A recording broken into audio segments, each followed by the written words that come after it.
बिस्मिल्लाहिर्रहमानिर्रहीम अस्सलामु अलैकुम वरहमतुल्लाहि वबरकातुहू। This is me Hammad Safi. एक बहुत ही ज़रूरी पैगाम मैं अपनी यूथ को देना चाहता हूँ। स्पेसिफ़िकली ये वीडियो यूथ के लिए ही है, चूँकि मैं बात करने जा रहा हूँ एंटरप्रेन्योरशिप पे। और ये एक ऐसा फ़ील्ड है कि जिस पे दुनिया भर की गवर्नमेंट्स, दुनिया भर के जितने भी लीडर्स हैं, जितनी भी कंट्रीज़ हैं, इसको प्रमोट किया जा रहा है। और स्पेसिफ़िकली आजकल के दौर में तो धड़ाधड़ इसको प्रमोट किया जा रहा है। सोशल मीडिया के थ्रू इस फील्ड को वायरल किया जा रहा है। लोग इसके ऊपर वीडियोस बना रहे हैं, लोग इसके ऊपर आर्टिकल्स लिख रहे हैं, इसके ऊपर ब्लॉग्स लिख रहे हैं। और जो प्रैक्टिकल केस स्टडीज़ है, यानी जो लोग गुजरे हैं, जो कि एंटरप्रेन्योर्स थे या बड़े बड़े बिजनेसमैन थे, उनकी जो ज़िंदगी है, उनकी स्टोरीज़ को उठाकर उनके ऊपर रिसर्च कर कर उनकी एक केस स्टडी बना के दुनिया को प्रेजेंट किया जा रहा है कि वो कैसे बड़े बिजनेसमैन बने थे, कैसे बड़े एंटरप्रेन्योर बने थे। और आजकल की जो हमारी यूथ है, क्योंकि एक कौम को यूथ ही संभालती है। यूथ वही होती है जो कि सीखती है पहले और फिर उसी सीखी हुई चीज़ के ऊपर वो अमल करते हैं और प्रैक्टिकल एक्सपीरियंस गेन करते हैं, जिसकी बदौलत वो अपनी कंट्री को चलाते हैं। यूथ ही होती है जो कि सीख कर आगे जाके कौम की जो भाग दौड़ होती है वो संभालती है, और ये बात हम सब जानते हैं। तो इसीलिए आजकल के दौर में एंटरप्रेन्योरशिप या बिज़नेस जो है, इसको बहुत ज़्यादा जो है हाईलाइट किया जा रहा है, और तमाम गवर्नमेंट्स इसको हाईलाइट कर रही है। इसकी एक बहुत बड़ी वजह है, और वो वजह ये है कि देखें, इंसानों की एक ख्वाहिश होती है, हर एक इंसान की ये ख्वाहिश होती है कि वो कामयाब हो। वालिदैन की भी ये ख्वाहिश होती है कि उनके बच्चे कामयाब हो। बच्चों की अपनी ख्वाहिश होती है कि वो बड़े होकर कुछ करके दिखाएं, कामयाब हो जाएं अपनी ज़िंदगी में। और इसी में ज़्यादातर लोग ऐसे होते हैं जो कि पैसे कमाकर कामयाब होना चाहते हैं, चाहे वो बिजनेसमैन है, चाहे वो आम शहरी क्यों ना है, चाहे वो लीडर्स क्यों ना है। जितने भी लोग हैं उन सब की ये ख्वाहिश होती है कि वो पैसे कमाएं और ज़्यादा से ज़्यादा पैसे वो कमा सके, जनरेट कर सके, और एक पीसफुल और लग्जरियस लाइफ गुजार सकें इस दुनिया में। तो ये सब लोगों का ज़्यादातर मकसद होता है, जिसके लिए लोग मेहनत करते हैं, पढ़ाई करते हैं, यूनिवर्सिटीज़ जाते हैं, कॉलेजेस जाते हैं, इल्म हासिल करते हैं, बिज़नेस की जो स्टडीज़ होती है या उसके जो कोर्सेज़ होते हैं, उन कोर्सेज़ में पार्टिसिपेट करते हैं, डिग्रीज़ हासिल करते हैं बिज़नेस एडमिनिस्ट्रेशन में, और इसके लिए लोग मेहनत करते हैं। और ख़ासकर अगर आप पाकिस्तान में देखें, हमारे मुल्क में देखें, तो हमारे वज़ीर-ए-आज़म जो हैं वो आजकल इस चीज़ को ज़्यादा प्रमोट करें कि नौजवान ज़्यादा से ज़्यादा एंटरप्रेन्योरशिप में आएँ, बिज़नेसेस में आएँ, वो अपने बिज़नेसेस जनरेट करें, अपने स्टार्टअप्स लें, और अपनी मेहनत की बलबूते पर, अपनी मेहनत की बदौलत वो कामयाब हो सके और कोई ऐसा आइडिया क्रिएट कर सके कि जिससे उसको भी फ़ायदा हो पैसे कमाकर, और जिससे उसकी कौम को भी फ़ायदा हो। कौम को क्या फ़ायदा होता है? कौम की इकोनॉमी जो है वो मज़बूत होती है। कौम का जो पैसा होता है या जो भी करेंसी होती है उस मुल्क की, वो मज़बूत होती है। और अगर एक आइडिया, ज़्यादातर गवर्नमेंट्स की प्लानिंग ये होती है कि वो नौजवानों को एक्सपोर्ट्स के ऊपर उनके काम करें। वो एक्सपोर्ट्स को ज़्यादा से ज़्यादा जो है हाईलाइट करते हैं इंपोर्ट के बजाय। क्योंकि इसमें फ़र्क ये है, अगर आप जो लोग इकोनॉमी को पढ़ते हैं वो इस चीज़ को जानते होंगे कि जितना आप बाहर से इंपोर्ट करते हो तो उतनी आपकी जो पैसा है वो गिरता है, और जितनी आपकी एक्सपोर्ट ज़्यादा होती हैं तो इतना आपकी पैसे की वैल्यू होती है, आपकी करेंसी की वैल्यू होती है। तो ज़ाहिर बात है, जब एंटरप्रेन्योरशिप होगी, जब बिजनेसेस होंगी, तो जितनी भी MNCs हैं, मल्टीनेशनल कंपनीज़ हैं, वो ज़्यादा से ज़्यादा उभरेंगी। यानी इंटरनेशनल मार्केट में एक कंट्री का कंपटीशन ज़्यादा हो जाएगा, और फिर जितनी ज़्यादा बिजनेसेस होंगे एक कंट्री के अंदर, जितने ज़्यादा लोग एंटरप्रेन्योर बनेंगे, तो वो ज़ाहिरी बात है जो प्रोडक्ट है उनका वो उसको इंपोर्ट भी करेंगे, चाहे वो फिज़िकल प्रोडक्ट्स हो या अगर हम बात करें सोशल मीडिया के, तो उसके थ्रू भी जो है रेवेन्यू जनरेट होकर कंट्री में आती है, जिससे अल्टीमेटली फॉरेन रिजर्व होता है और कंट्री को फ़ायदा होता है। तो इस चीज़ के लिए जितने भी कौम के प्राइम मिनिस्टर्स हैं या प्रेसिडेंट्स हैं या जितनी भी गवर्नमेंट्स होती हैं, वो ज़्यादा फोकस करती हैं इन चीज़ों के ऊपर कि ज़्यादा से ज़्यादा लोग बिज़नेस जनरेट करें, पैसा कमाएं, और वो बाहर की करेंसी जो है वो मुल्क में लाएं ताकि मुल्क की इकोनॉमी को फ़ायदा हो सके। तो इस चीज़ के ऊपर आज हम बात करेंगे कि किस तरीके से आप एक एंटरप्रेन्योर बन सकते हो, आप एक बिज़नेसमैन बन सकते हो, अच्छे खासे पैसे कमा सकते हो, और किस तरीके से आप जो है अपने आप को भी फ़ायदा दो, अपने इर्द गिर्द के लोगों को भी फ़ायदा दो, और अपनी कौम को भी फ़ायदा दो, जिस तरीके से हर एक एंटरप्रेन्योर और हर एक बिज़नेसमैन करता आ रहा है। देखिए, एक एंटरप्रेन्योर बनने के लिए या एक बिज़नेसमैन बनने के लिए सबसे पहली बात ये होती है कि आपके पास एक बर्निंग डिज़ायर होना चाहिए। आई नो कि सब लोग इसके ऊपर बात करते हैं, बर्निंग डिज़ायर के ऊपर बात करते हैं कि बर्निंग डिज़ायर ये चीज़ है, वो चीज़ है, लेकिन मैं ये पॉइंट पेश करना चाहूँगा कि देखिए, हर एक इंसान, जिस तरह मैंने पहले बताया, उसकी ख्वाहिश होती है कि वो पैसा कमाए। अब जो ख्वाहिश है यानी विश और डिज़ायर के दरमियान में बहुत बड़ा फ़र्क है। और अगर डिज़ायर की बात की जाए तो फिर इसमें एक और लेवल होता है जिसको स्ट्रॉन्ग डिज़ायर के नाम से जाना जाता है। और अगर उसी स्ट्रॉन्ग डिज़ायर की बात की जाए तो ये लेवल जो इंसान अचीव करता है वो अपनी ज़िंदगी में आगे बढ़ता है और कामयाब होता है। तो विश और डिज़ाइन के दरमियान में एक बहुत बड़ा फ़र्क है। हम सब लोग ये सोचते हैं कि काश मैं ये बन जाऊँ, काश मैं एक डॉक्टर बन जाऊँ, काश मैं आज एक इंजीनियर होता, या काश मैं आज एक बिजनेसमैन होता, या काश मैं बिल गेट्स की जगह होता। ये जो काश वर्ड है, इसको एज अ विश माना जाता है, यानी काश। चलो एग्जाम में एक ख्याल आता है कि अगर मैं ऐसा होता तो ऐसा हो जाता, लेकिन ये ख्याल काफ़ी नहीं होता एक एंटरप्रेन्योर बनने के लिए या एक बिजनेसमैन बनने के लिए। अगर आपको कामयाब होना है, एक सक्सेसफुल एंटरप्रेन्योर बनना है, तो आपने इस विश की फील्ड को डिलीट करके डिज़ायर की फील्ड में जाना है। और डिज़ायर की फील्ड ये होती है कि आप प्लानिंग करते हो। अब प्लानिंग से क्या मुराद है? कुछ लोग ऐसी प्लानिंग करते हैं कि आज से 10 साल बाद मैं अपने आप को एक कामयाब इंसान देखना चाहता हूँ, एक डॉक्टर देखना चाहता हूँ, लेकिन उसके लिए ये सिर्फ एक प्लान ही रह जाता है और वो उसके लिए स्ट्राइव यानी मेहनत नहीं कर पाता। और अगर मेहनत करता भी है तो चूँकि उसने आगे का ज़्यादा सोचा होता है, प्रेजेंट के बारे में वो इतनी फ़िक्र नहीं करता, तो इसी वजह से टाइम गुजर जाता है और वो अपने जो मकसद होता है या जो करना चाहता है वो अपनी ज़िंदगी में, उस तक वो नहीं पहुंच पाता। तो आपने क्या करनी है कि आपने बड़ी प्लानिंग्स भी करनी है, लेकिन बड़ी प्लानिंग्स के साथ साथ छोटी प्लानिंग्स भी करनी है। ये डिज़ायर के हद तक आता है।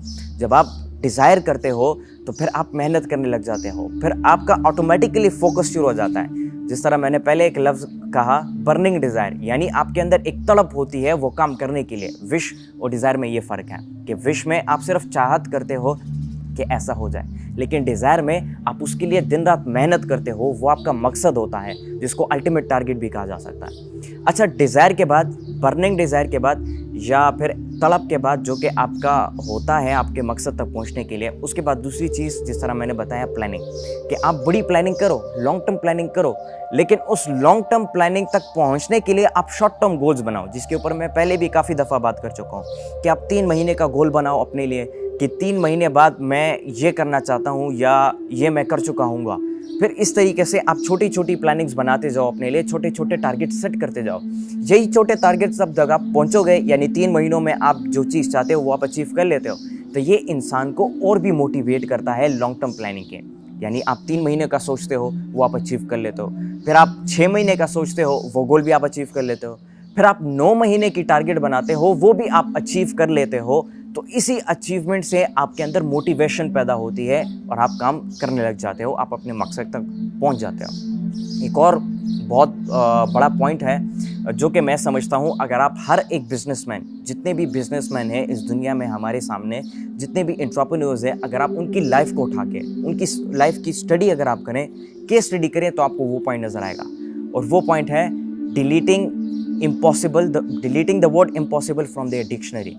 क्योंकि देखें, जब आप किसी चीज़ के लिए मेहनत करते हो, आप कामयाब होना चाहते हो, उसके लिए आप दिन रात मेहनत करते हो, बर्निंग डिज़ायर है आपके अंदर, तो उसमें लाजमन बात यह है कि आपको फेलियर ज़रूर आपको जो है फेस करना पड़ेगा। आपको, आप स्मूथली जा रहे होगे, आपका काम अच्छा जा रहा होगा, आपकी प्लानिंग्स अच्छी जा रही होगी, आप एक कंपनी भी बना चुके होंगे, आप एक एंटरप्रेन्योर भी बन चुके होंगे, लेकिन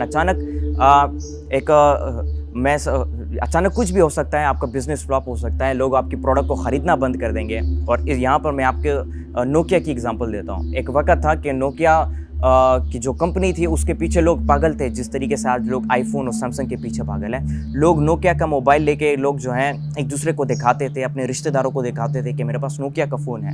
और नोकिया की जो कंपनी थी उसकी बड़ी वाह थी, और उसका जो CEO था उसकी बड़ी जो है वो गाड़ियों में घूमता था, बड़े बड़े बंगलो थे उसके, बहुत ज़्यादा बिजनेस कर रही थी नोकिया कंपनी उस वक्त में। लेकिन फिर ऐसा वक्त आया कि नोकिया ने जो इनोवेशन थी, नोकिया कंपनी ने उसको रोक दिया, जिसकी वजह से वो अपडेट नहीं होता गया, साथ साथ जो ज़माना था उसके साथ साथ अपडेट नहीं होता गया। फिर एंड्रॉयड आ गया, iOS आ गया, वो उससे आगे नहीं चल चुके थे, लेकिन नोकिया उसी जगह पे ठहरा हुआ था, जिसकी वजह से नोकिया फ्लॉप हो गया। वो कंपनी ऐसी हो गई कि वो बंद हो गई बिल्कुल ही, वो कंपनी प्रोडक्ट्स बनाने ही उन्होंने बंद कर दिया। अभी दोबारा से नोकिया स्टार्ट ले रहा है। जितनी भी दुनिया में आजकल बड़े जो कॉम्पिटिटर्स नज़र आते हैं आपको, तो उसके साथ वो कम्पीट करना दोबारा शुरू कर रहा है नोकिया। तो नोकिया की मैंने आपको एग्जांपल दी कि किस तरीके से उसने जब ट्रेंड के साथ चलना छोड़ दिया तो वो फ्लॉप हो गई वो कंपनी। क्यों? क्योंकि उन्होंने वो मेहनत करना छोड़ दिया, उन्होंने फेलियर एक्सेप्ट कर लिया, जो कि एक बहुत बड़ा गलत पॉइंट है। तो फेलियर आपकी ज़िंदगी में आएगा, आपकी जो कंपनी है वो फ्लॉप हो सकती है, बिजनेस आपका पूरा का पूरा बंद हो सकता है, लेकिन आपने हार नहीं माननी, आपने दोबारा उस बिज़नेस को उठाने की कोशिश करनी है और अपने मकसद तक ज़रूर आपने पहुंचना है। तो ये जो फेलियर है, जो लोग इसको एक्सेप्ट कर लेते हैं वो लोग नुकसान पा लेते हैं। वो ना कभी बड़े एंटरप्रेन्योर बन जाते हैं, ना बिजनेसमैन बन पाते हैं, वो कुछ भी नहीं बन पाते, बल्कि खामोश रह जाते हैं अपनी ज़िंदगी में।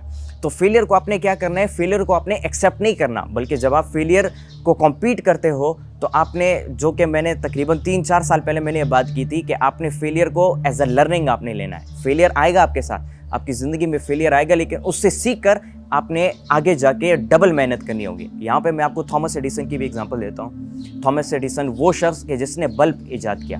अगर उसकी ज़िंदगी की बात की जाए तो वो 10,000 से ज़्यादा मरतबा बल्ब बनाने में नाकाम हो चुका है। 10,000 से ज़्यादा मरतबा। अब 10,000 बोलने में तो आसान है, लेकिन जब आप इसको प्रैक्टिकली करते हो तो आपकी ज़िंदगी गुजर जाती है पूरी की पूरी इसमें।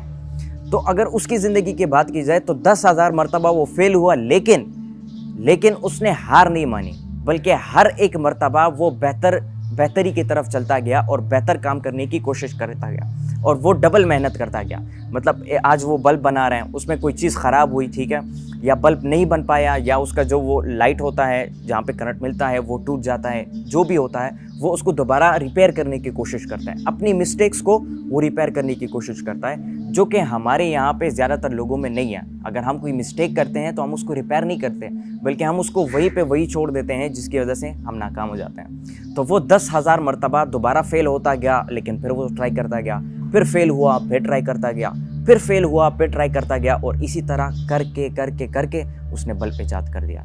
और उस दौर में जब उसने ये काम अचीव किया तो दुनिया भर के जर्नलिस्ट, दुनिया भर के कॉलम्स उसके ऊपर छपने लगे, लोग उसकी ज़िंदगी पे जो उस दौर में जो है ब्लॉग्स लिखने लगे, उसके ऊपर रिसर्च करने लगे।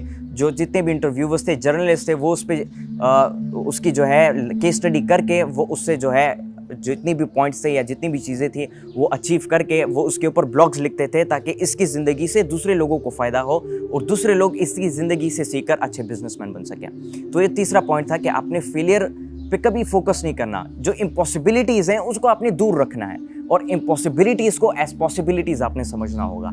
और यही एक पॉइंट है, यही मैं समझता हूँ एक बहुत बड़ा पॉइंट है, जो कि आपको एक एंटरप्रेन्योर या एक बड़े बिजनेसमैन की तरफ ले जाएगा। अच्छा, फिर उसके बाद एक और ज़रूरी पॉइंट है जो कि मैं यहाँ पे शेयर करना चाहूँगा, एंड दैट इज़ कि आप अपने पूरे माइंड के साथ आप इस चीज़ के ऊपर फोकस करो, क्योंकि फोकस जो चीज़ होती है वो बहुत ज़्यादा इंपॉर्टेंट है। अगर आपका अपने काम के ऊपर फोकस नहीं है, अब फोकस में क्या होता है, फोकस में जो है आपके इंटरेस्ट भी शामिल होता है। जिस तरह मैंने पहले डिज़ायर की बात की थी, वो चीज़ भी फोकस में शामिल होती है। फोकस के अंदर प्लानिंग भी शामिल होती है। फोकस के अंदर स्ट्राइव करना या हार्डवर्क करना भी शामिल है।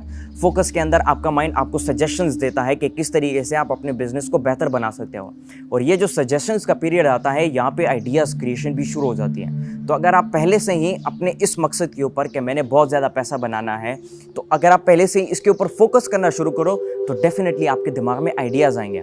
अगर हम बात करें जितने भी बड़े बड़े एंटरप्रेन्योर्स हैं, चाहे वो बिल गेट्स हो गया, या चाहे वो अमेज़ॉन का ओनर जेफ बेजोस हो गया, या चाहे वो मार्क ज़करबर्ग हो गया जिसने फेसबुक ईजाद किया, तो सोशल मीडिया की बुनियाद रखी, अगर उनकी लाइफ को देखा जाए तो उनका अल्टीमेट जो चीज़ था कामयाबी की तरफ, वो था उनकी जो मकसद है उसकी तरफ फोकस आपका होगा तो आप हर एक चीज़ को ईजिली कर पाओगे। अच्छा, फोकस के अंदर एक और पॉइंट भी आता है विच इज़ फेथ। अब फेथ क्या होता है? फेथ होता है पूरा यकीन।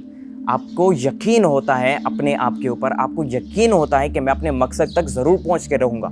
कुछ लोग होते हैं जो कि शक में रहते हैं कि शायद मैं पहुंच जाऊं, शायद मैं नाकाम हो जाऊं, शायद मेरे साथ ऐसा हो जाए, मेरा बिज़नेस फ्लॉप हो जाए, मेरे प्रोडक्ट्स लोग ख़रीदना बंद कर दें, जिसकी वजह से मेरी कंपनी ख़त्म हो सकती है, गिर के तबाह बर्बाद हो सकती है।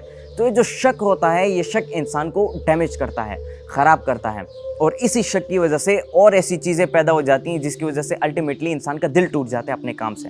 और हमारा दीन भी हमें यही सिखाता है कि जहाँ पर शक पैदा हो जाए उस चीज़ को आपने छोड़ देना है। तो जब भी आप शक पैदा हो जाए, जब आप अपने मकसद की तरफ बढ़ रहे हो, एक एंटरप्रेन्योर बन रहे हो, आप ये सोचते हो कि यार मेरा बिज़नेस नाकाम भी हो सकता है, तो देखिए एंटरप्रेन्योर उसी शख्स का नाम है जो कि रिस्क बेयरर होता है, जो कि रिस्क उठाने वाला होता है, रिस्क टेकर होता है। वो रिस्क उठाता है, वो इन्वेस्ट भी करता है, रिस्क भी उठाता है, सब कुछ एंटरप्रेन्योर ही करता है। उसको पता है कि अगर वो नाकाम भी हो जाएगा तो उस नाकामी से वो कोई ऐसी चीज़ सीख लेगा कि जिसके ऊपर काम करके, जिसके ऊपर अपना वक़्त और माल लगा के वो कुछ बड़ा कर सकता है। तो आपने क्या करना है? उस शक को दूर करके यकीन पैदा करना है। अब यहाँ पे मैं आपको द ग्रेट मोहम्मद अली की एग्जांपल देता हूँ, जो कि एक बहुत बड़े बॉक्सर रहे थे। उसकी ज़िंदगी को उठाकर आप अगर आप देख लें तो उससे जब भी इंटरव्यू किया जाता था या पूछा जाता था कि ये सब कैसे कर लेते हो आप, तो वो हमेशा ही की बात करता था कि मुझे अपने आप के ऊपर यकीन है। I am the great Muhammad Ali, I am the great Muhammad Ali, I am the great Muhammad Ali. वो हर जगह पे ये बात कहता था और इसी बात की वजह से उसका यकीन था अपने आप के ऊपर कि मैं एक बहुत बड़ा बॉक्सर बन के दिखाऊंगा, और वो एक बहुत बड़ा बॉक्सर बन गया। और अगर इसी तरीके से बाकी की एग्जांपल्स मैं आपको देना शुरू कर दूं तो लाखों ऐसी एग्जांपल्स हैं कि जिनकी ज़िंदगी से हम सीख सकते हैं कि किस तरीके से कुछ बड़ा काम करना है, शक और शुबा को दूर रखें और यकीन अपना के। अगर आपको एक एग्जांपल मैं यहाँ पे एक और देता हूँ, एंड्रयू नाम था उसका, जो कि अमेरिका की तकरीबन 33% जितनी भी स्टील मिल्स थी उस सब का ओनर था, तकरीबन आज से 100 साल पहले। अगर उसकी ज़िंदगी की बात की जाए तो उसने जो टोटल नेटवर्थ कमाया अपनी पूरी ज़िंदगी में, और उसको अगर आज के करेंसी के हिसाब से लगाया जाए तो $370 बिलियन वो उस दौर में कमा चुका था, आज की करेंसी के हिसाब से देखा जाए। और आजकल में जितने भी लोग अलाइव है, बिजनेसमैन अलाइव है, उसमें सबसे रिचेस्ट शख्स जो है वो जेफ बेजोस है। और अगर उसकी नेटवर्थ हम चेक करें तो $182 बिलियन है, जो कि उसके सामने इतना कुछ नहीं है। उसकी ज़िंदगी अगर आप उठा के देख लें, सो ही वॉज अ लेबर, वो एक लेबर था, वो एक दिहाड़ीदार मजदूर था जो कि उस कंपनी के अंदर काम करता था, जिस स्टील मिल को वो उसने बाद में जिसका CEO बना। उसकी ज़िंदगी देखें तो ये मैं एक लास्ट एग्जांपल यहाँ पे देना चाहूँगा। जिस तरह मैंने पहले बताया, वो एक लेबर था, मजदूर था एक कंपनी के अंदर, स्टील मिल की कंपनी के अंदर। फिर उसने अपने काम में इतने बेस्ट परफॉर्मेंस दी, ये मैं बेस्ट परफॉर्मेंस का जो पॉइंट है उसके ऊपर बात कर रहा हूँ। उसने अपने काम में इतनी बेस्ट परफॉर्मेंस दी कि वो लेबर से सुपरवाइज़र बन गया उस जगह का, जिस कंपनी में वो काम करता था। अच्छा, सुपरवाइज़र बन के उसने इतनी बेस्ट परफॉर्मेंस दी कि वो मैनेजर बन गया उस पूरी की पूरी कंपनी का। और उस मैनेजर की फील्ड में रह के उसने इतनी बेस्ट परफॉर्मेंस दी कि वो उस कंपनी का CEO बन गया। और अमेरिका में 33% की स्टील मिल्स की जितनी भी कंपनी थी उन सब का ओनर बन गया ये, और $370 बिलियन वो अपनी ज़िंदगी में कमा चुका है। और आखिर में जब वो मरने लगा तो उसने अपनी सारी की सारी जायदाद जो है हुकूमत को दे दी, गवर्नमेंट को, कि आप आवाम के ऊपर स्पेंड करो, और चैरिटी में दे दी। अब ये जो काम है कि उसने ज़िंदगी में पैसा तो कमाया, अपनी ख्वाहिश पूरी की, लेकिन फिर अपने उसी पैसे को कमा के, क्योंकि वो अपनी औकात नहीं भूल गया था कि मैं भी एक लेबर था, एक वक्त में गरीब था, तो उसने अपनी उसी जायदाद और पैसों को उठाकर अपनी बेस्ट परफॉर्मेंस से जिसने वो कमाए थे वो उसने अब अगेन लोगों में इन्वेस्ट कर दिया, ताकि जितने गरीब लोग हैं वो भी स्टार्टअप्स ले सके, वो भी जो है एंटरप्रेन्योर्स बन सके और बिजनेसमैन बन सकें। तो ये लास्ट पॉइंट था मेरा, जो कि था बेस्ट परफॉर्मेंस, कि आपने जहाँ पर भी हो, चाहे आप एक कंपनी में एम्प्लॉय क्यों ना हो, चाहे आप लेबर क्यों ना हो, आप बेशक CEO ना हो, ये बात ज़रूरी नहीं है कि आप CEO हो तब आप जाके बिजनेस कर पाओगे, एंटरप्रेन्योर बन पाओगे। आप लेबर रह के या एक एम्प्लॉयर या एम्प्लॉई रह के जो है आप पैसे कमा सकते हो, आप एंटरप्रेन्योर बन सकते हो, अपने आइडियाज़ क्रिएट कर सकते हो। लास्ट में एक बहुत ही ज़रूरी बात मैं करना चाहूँगा कि हमारे जितने भी नौजवान हैं, अगर वो एंटरप्रेन्योर बनने की तरफ जाएँ, वो एंटरप्रेन्योर बनना चाहते हैं, बिजनेसमैन बनना चाहते हैं, तो वो बेशक बने। हमारा दिन हमें इजाज़त देता है, अल्लाह ताला हमें इजाज़त देता है नौकरी करने का, कारोबार करने का। तो हमें चाहिए कि हम इस फील्ड में जाएं, अपनी कंट्री को फ़ायदा दें। और दूसरी बात, इसमें हम अपने दीन को शामिल करें कि हम बिज़नेस करेंगे, हम पैसे तो कमाएंगे, लेकिन हम उस तरीके से कमाएंगे जो तरीका हमारा दीन हमें सिखाता है। वो तरीका क्या है कि आपने हराम पैसे नहीं कमाने, अपने लोगों के साथ जुल्म नहीं करना, आपने ज़्यादती करके पैसे नहीं कमाने, आपने चोरी करके, करप्शन करके पैसे नहीं कमाने, बल्कि आपने हक और हलाल का रिज़्क कमाना है। अब हक और हलाल का रिज़्क क्या होता है? जो कि सच्चाई से कमाया जाता है, जो कि झूठ ना बोलकर कमाया जाता है, जो कि धोखा ना देकर कमाया जाता है, जो कि करप्शन ना करके कमाया जाता है। तो अगर हम अपने दीन को सामने रख के हम बिज़नेस करना शुरू करें तो डेफिनेटली अल्लाह ताला ही कामयाबी देने वाला है, अल्लाह ताला ही रिज़्क देने वाला है। तो अगर हम अल्लाह के हुक्म को यहाँ पे माने, तो जिस तरीके से अल्लाह ताला कहते हैं कुरान मजीद में कि तुम मेरी शर्त को पूरा करो, मैं तुम्हारी शर्त को पूरा करूँगा, तुम मेरी ख्वाहिश पूरी करो, मैं तुम्हारी ख्वाहिश पूरी करूँगा। तो अगर हम अल्लाह की ख्वाहिश यहाँ पर पूरी करें तो अल्लाह ताला हमारी ख्वाहिश पूरी कर देंगे, और जो भी हमें चाहिए, जो भी हमारा मकसद है, अल्लाह ताला हमें अपने मकसद में कामयाब कर लेंगे इंशाअल्लाह ताला।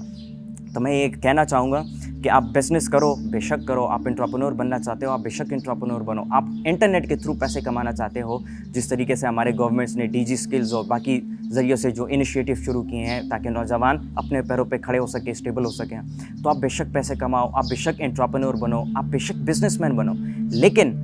लेकिन आपकी नीयत ये होनी चाहिए कि मैं बिजनेसमैन बन के अपनी ख्वाहिश को भी पूरा करूंगा, लेकिन साथ साथ लोगों की मदद भी करूंगा, लोगों की खिदमत भी करूंगा।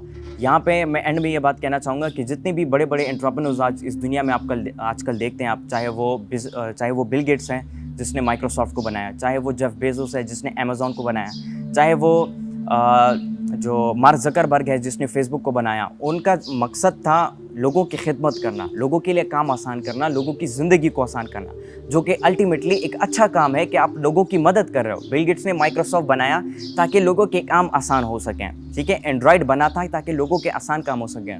जेफ बेजोस ने अमेज़ॉन बनाया ताकि लोगों के काम आसान हो, घर बैठकर ही लोग आराम से जो है वो जो भी चाहते हैं वो ऑर्डर कर सकें, लोगों की ज़िंदगी आसान हो जाए। मार्क ज़करबर्ग ने सोशल मीडिया बनाया, उसकी वजह यही है कि वो लोगों की ज़िंदगी को आसान बनाना चाहता था कि आप अपने रिश्तेदारों से रब्ता करते हैं, दोस्तों से रब्ता करते हैं जो कि दूर दराज इलाकों में रहते हैं और उनसे बात करना काफ़ी मुश्किल है आपके लिए, तो आप उन तक अपनी बात को पहुंचा सकते हो 1 सेकंड के अंदर अंदर। ये मार्क ज़करबर्ग का कमाल था और ये एक अच्छा काम है कि आप लोगों की ज़िंदगी को आसान कर रहे हो। तो अगर आप बिज़नेस करना चाहते हो करो, एंटरप्रेन्योर बनना चाहते हो तो बनो, लेकिन मकसद अपना पैसे ना रखो, बल्कि मकसद ये रखो कि मैं अपने इस काम से लोगों की खिदमत करूं, अपने इस काम से लोगों की मदद करूं। बहुत बहुत शुक्रिया आप सब लोगों का। उम्मीद है इस वीडियो से आपने कुछ सीखने को आपको मिला होगा। इंशाल्लाह ताला एक और वीडियो में आप सबसे मुलाकात होगी। तब तक के लिए अपना ख्याल रखें। Stay home and stay safe. Thank you.